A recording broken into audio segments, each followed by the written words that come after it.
Bonsoir à tous. À la une de ce journal, à 4 jours de l'élection présidentielle en République démocratique du Congo, la campagne électorale est suspendue dans la capitale. Les autorités redoutent une confrontation violente entre les différents camps politiques des candidats à cette élection présidentielle. L'opposition dénonce un prétexte fallacieux pour contrecarrer son offensive sur le terrain. En ouverture de ce journal, notre envoyé spécial fait le point sur la fièvre électorale au Congo-Kinshasa. Que s'est-il réellement passé durant la lutte pour l'indépendance du Cameroun? Quel rôle la France et les administrateurs camerounais ont joué dans le massacre des activistes et des populations durant cette période? La France vient de déclassifier certaines archives, certains documents classés top secret pour lever un pan de voile sur ces épisodes douloureux de l'histoire du Cameroun. Nous en parlerons dans ce journal.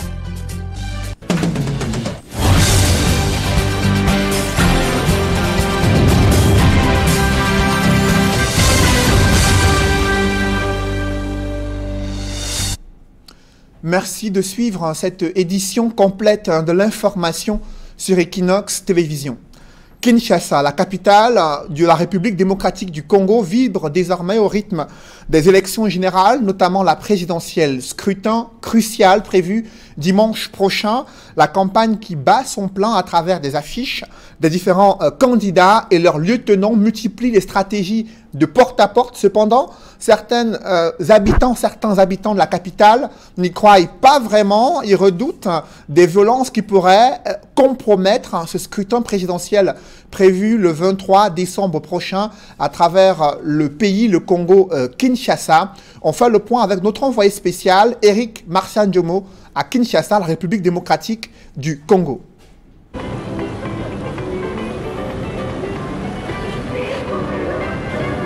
À la place d'une gare centrale, l'un des principaux lieux d'attraction de Kinshasa, les caravanes de campagne se succèdent.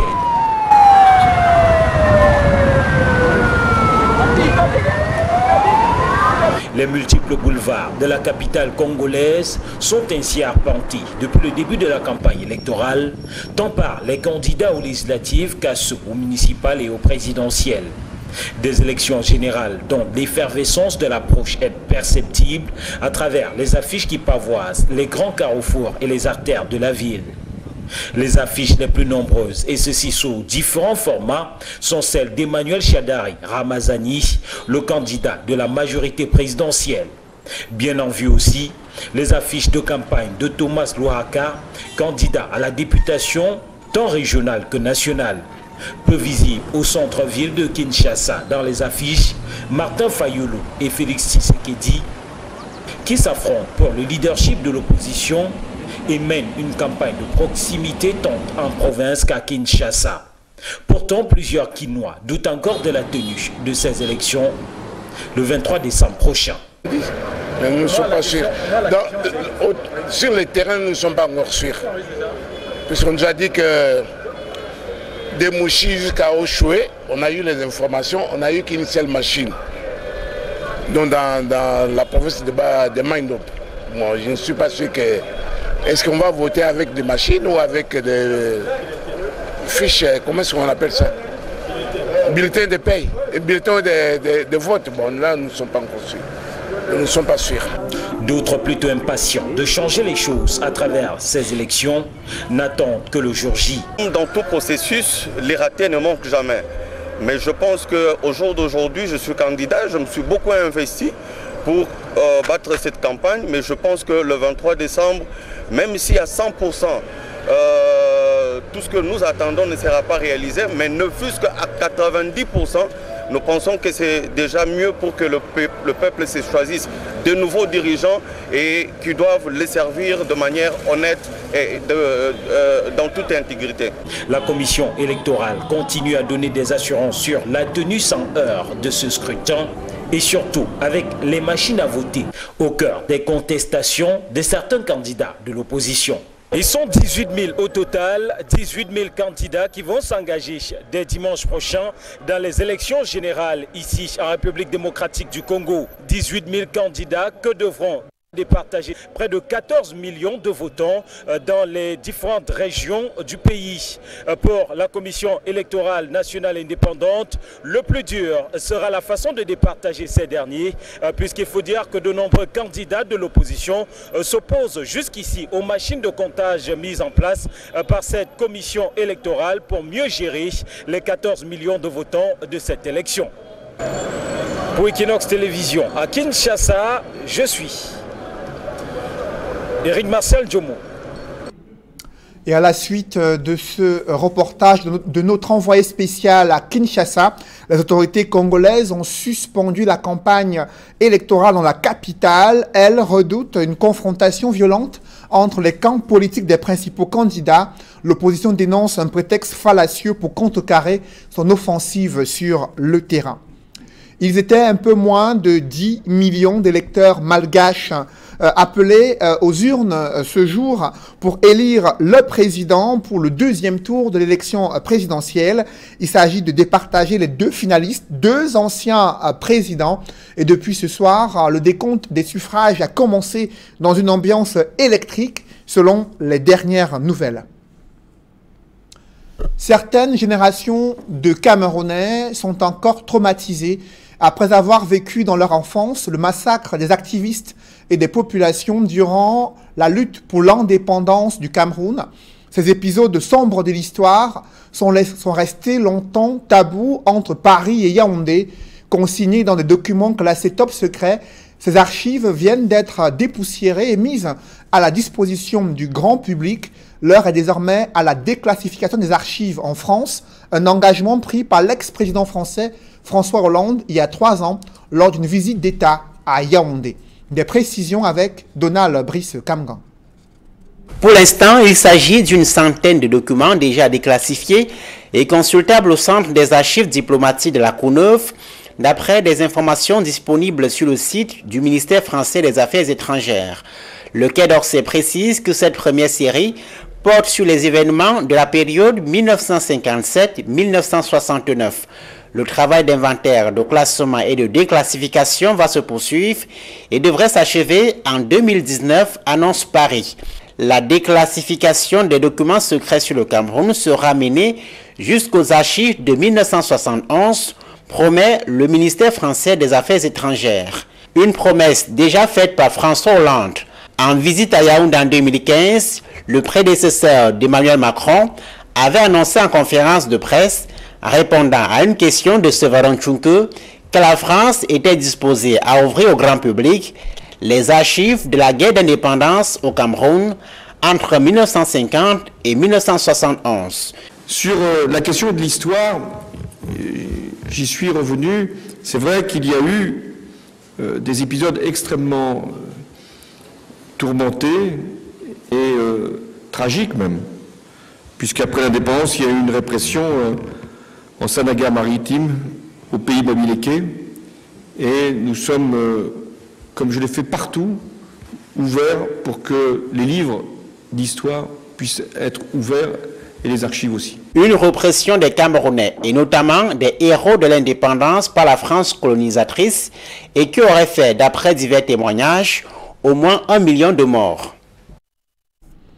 Sur le théâtre de la crise anglophone, le coordonnateur national du comité de désarmement, démobilisation et réintégration s'est rendu à Boya pour toucher du doigt les affres de la guerre contre les séparatistes anglophones, notamment les centres sociaux qui accueillent de nombreuses familles et surtout des enfants orphelins démunis qui ont besoin de soins et qui ont besoin également d'une assistance humanitaire pour faire face à cette situation de plus en plus désastreuse dans les régions anglophones.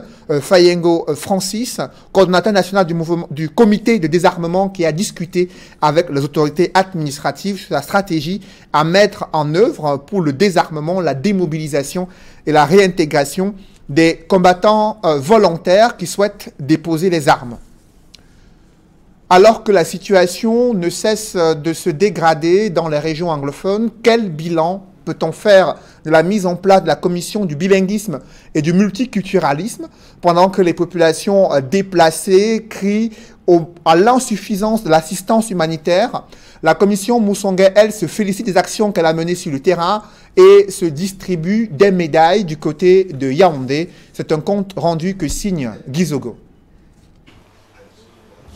2 jours fastes, 2 jours mis à profit par la Commission nationale pour la promotion du bilinguisme et du multiculturalisme. En 48 heures, cette instance vient tour à tour de tenir sa 2e session semestrielle pour l'exercice 2018 et d'organiser une cérémonie de remise de médailles à ses membres.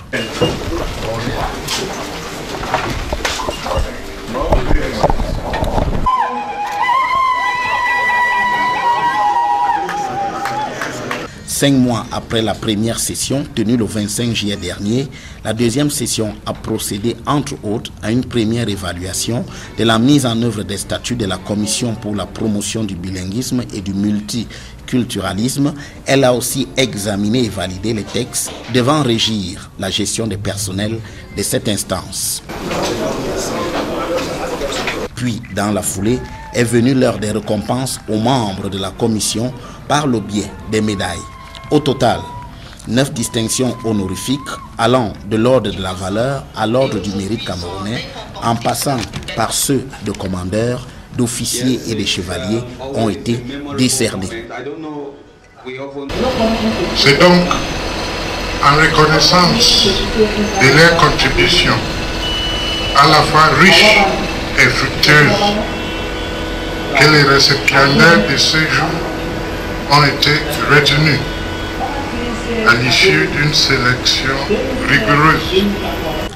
Dans l'ensemble, au sein de la Commission nationale pour la promotion du bilinguisme et du multiculturalisme, on se félicite du bilan et de la place des jeunes. Le bilan est, à notre avis, positif. Nous nous sommes d'abord attelés à mettre en place la commission avec les textes, les statuts, le règlement intérieur, le statut du personnel. Je suis déjà jeune dans la commission et je suis un membre de la commission à part entière. Je donne ma contribution sans complaisance, sans complexe, de tout cœur, avec toute l'énergie, avec toute la dévotion qui est attendue de ma personne. Et je fais le maximum que je peux faire, et pas seulement moi, tous les autres membres de la commission. Tout cela, même si la solution à la crise anglophone se fait toujours attendre. Au regard du scandale d'État et l'humiliation du Cameroun lié au retrait de l'organisation de la CAN 2019, le groupe parlementaire SDF exige de façon formelle la mise en place d'une commission d'enquête parlementaire aux fins d'établir les responsabilités de cet échec du Cameroun dans l'organisation de la CAN et d'en tirer les conséquences. La correspondance signée du président du groupe parlementaire SDF est adressée au président de l'Assemblée nationale. Elle vient de lui être adressée. Parlons à présent de ce retard accusé dans la construction d'un hôpital gynéco-obstétrique à Ebolova dans la région du Sud. Plus de 2 ans après les délais initiaux de livraison du chantier, très peu de choses ont réellement avancé. Le ministre de la Santé publique s'est rendu sur le site du chantier afin d'évaluer les raisons de ces multiples retards accusés dans la construction d'un hôpital gynéco-obstétrique à Ebolova. Roger Takala et Ket Diara. Censé être livré en fin 2017, l'hôpital gynéco-obstétrique d'Ebolova accuse un retard de près de 12 mois. Un non-respect de délai causé par le non-paiement des décomptes à l'entreprise en charge des travaux. Visitant le chantier, le ministre de la Santé explique. Certaines tensions de trésorerie connues au niveau du pays sont en partie cause d'un léger fléchissement de la vitesse. Pour le ministre, le désagrément sera résolu sous peu et l'ouvrage livré pour le bien-être de la population. Je continue à demander à l'entreprise d'avoir confiance. Je pars donc satisfait après avoir vu cet hôpital qui est la référence dans le Sud. Et je voudrais rassurer que le chef d'État a donné l'instruction que l'ensemble des 8 centres hospitaliers régionaux se poursuivent aucun chantier ne sera arrêté. Avec un état d'avancement évalué à 65%, l'hôpital gynéco-obstétrique d'Ebolova offrira sous peu Aux malades, une capacité de 118 lits. Il s'agit d'un hôpital de référence de 2e catégorie qui rentre ainsi que 8 autres centres hospitaliers dans le plan d'urgence triennal initié par le président de la République. Parlons à présent des préparatifs des fêtes de Noël. L'ambiance est morose dans le département du Mungo, notamment dans plusieurs localités. Manjo qui connaît une morosité économique sans précédent. Des commerçants qui se plaignent de la rareté des clients dans les espaces marchands. Pourtant, durant les années antérieures, ils misaient sur le déplacement des populations des régions anglophones confrontées à une crise sécuritaire, une crise politique depuis déjà 2 ans. Cette situation impacte sur les chiffres d'affaires de ces commerçants et la situation ne pourrait pas s'améliorer pour cette période des fêtes de fin d'année 2018. Des précisions avec Jacques Molon et Jean-Paul Chouniat. À quelques jours de la fête de la Nativité, ce n'est pas du tout la grande affluence au marché de Manjo. Les parents, faute de moyens, se bousculent très peu devant les jouets et vêtements pour enfants. Pas facile, c'est difficile, mais on va faire l'effort. Fête la fin d'année. Franchement, nous on ne sait même pas si la fête est idéale. C'est comme si on avait renvoyé la fête de décembre là. Regardez sur le comptoir, les jouets partout, rien ne bouge, rien ne s'annonce. Les commerçants subissent de plein fouet le contre-coup de la crise anglophone qui affecte la région du sud-ouest d'où viennent plus de 90% de la clientèle du marché de Manjo. Et moi j'avais dit à nos soeurs que nous on perd les habits comme ça, on part où avec. Ne tentons pas. Eux disaient trop, on reste tranquille, on va faire tout ça, on va vendre. Moi cette dernière minute que je suis parti payer les habits, je regrette. L'argent prêté dans la réunion, on va prendre pour rembourser. Ça c'est la vraie prison que nous on a cherché. À un grand jour de marché comme celle-ci, tous les commerçants sont endormis. C'est comme s'il n'y avait pas de marché. La paralysie de la petite économie touche aussi d'autres secteurs comme la beauté et l'esthétique.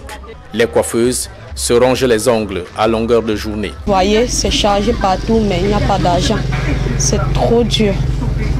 Nous passons les journées à dormir parce qu'il n'y a pas d'argent, il n'y a pas le travail. À l'instar d'autres villes du pays limitrophes aux 2 régions anglophones, Manjo ne subit pas seulement les conséquences d'une crise sociale sans fin. Cette ville fruitière connaît aussi la pénurie des pièces de monnaie de 50 et 100 francs CFA. Quand on fait quelque chose de 100 francs, ça te donne 500, tu remets seulement les 500 à la personne pas. Par exemple, tu as fait tout le tour du marché, tu ne dois pas voir les pièces. Du moins à Manjo, parents et commerçants gardent bon espoir de faire de bonnes affaires avant l'avènement de la nouvelle année 2019. Dans les principales villes du Cameroun, c'est un véritable casse-tête pour de nombreux parents et pour cause, il faut trouver la bonne stratégie afin de répondre aux exigences des enfants durant les périodes des fêtes de fin d'année et pouvoir concilier cela avec les budgets, et notamment des familles à revenus faibles qui vont revoir à la baisse leurs ambitions et les cadeaux à offrir aux enfants qui attendent des repas spéciaux, des tenues spéciales également et de belles promenades à travers les principales villes du Cameroun, ce qui risque de ne pas arriver dans certaines familles.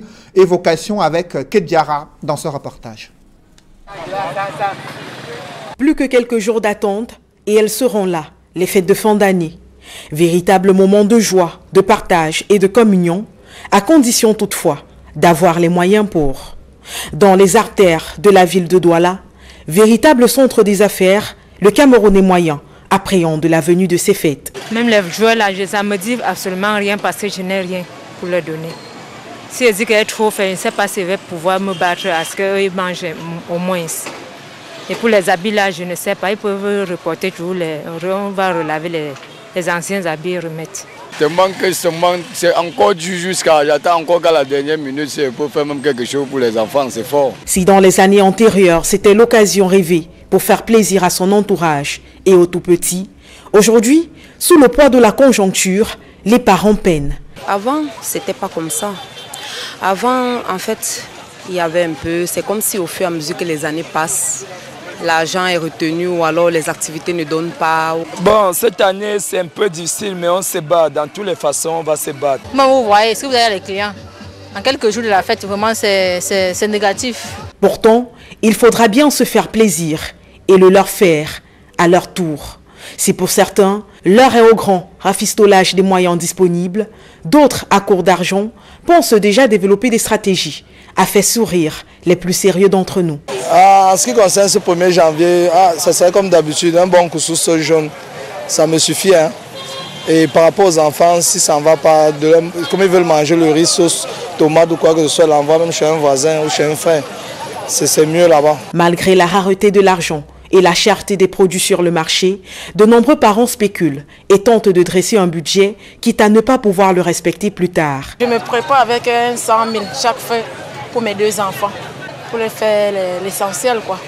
J'ai programmé la nourriture, les habiller, les amener, se balader, oui, dans les manèges, les glaciers. Tout ça peut coûter au moins 50 000. Au finish, l'essentiel étant de faire plaisir, tout le monde espère que les choses évoluent avant le jour J, afin de pouvoir acheter à temps le grand nécessaire pour passer des fêtes en or. Un public reportage dans ce journal, une messe d'action de grâce pour souhaiter la bienvenue au supermarché Dove ouvert à Messa Mendongo. À Yaoundé, elle a été célébrée mardi soir en présence du président directeur général du groupe supermarché Dove, Philippe Tagne Noubissi. Et durant la messe, les ministres de culte ont prié pour la réussite de cette entreprise, véritable vivier d'emploi au Cameroun. Reportage.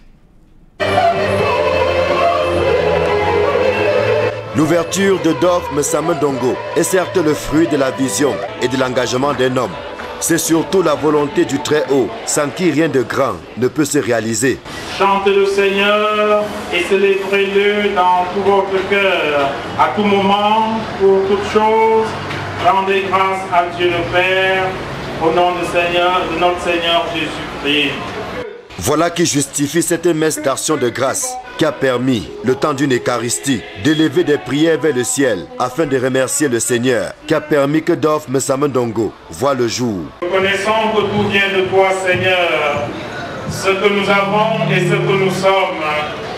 Fais-nous comprendre à quel point tu nous aimes et fais-nous t'aimer de toutes nos forces.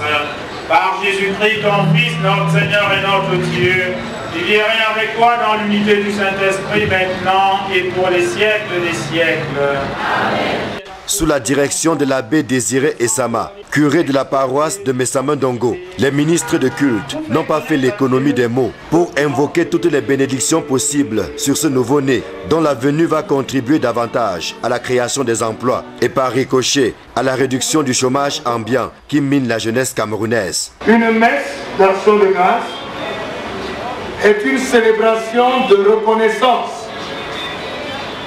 Est une célébration pour dire merci à Dieu. Et pourquoi lui dire merci? Parce que si le Seigneur ne bâtit la maison, en vain peinent les bâtisseurs. Monsieur Tagne Philippe, tout petit qu'il est, se trouve devant une œuvre gigantesque. Il n'a pas été plus fort que d'autres. Il n'a pas travaillé plus que d'autres. Certes, il a eu une vision. Et cette vision, on peut l'appeler, dans la langue d'ici, Afok. Appelé Afok. Il a l'intelligence. En bamileke, on peut dire le jeune homme. Tout cela lui vient de Dieu. Et parce que ça lui vient de Dieu, il ne doit pas faire le combat d'Orpha ou d'Ombasma. Il doit, dans l'humilité de ce qu'il a reçu de Dieu, nous inviter comme il l'a fait.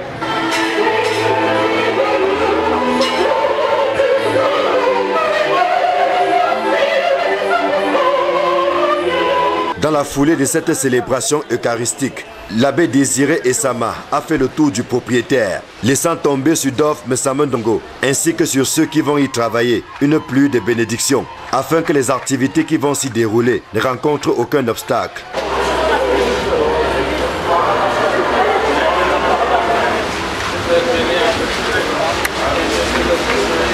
Avec la surface de Messa Mendongo, le supermarché Dove se rapproche de plus en plus de son aimable clientèle en proposant à des prix imbattables des produits d'ici et d'ailleurs. Il suffit de faire un tour dans les différents rayons pour s'en convaincre.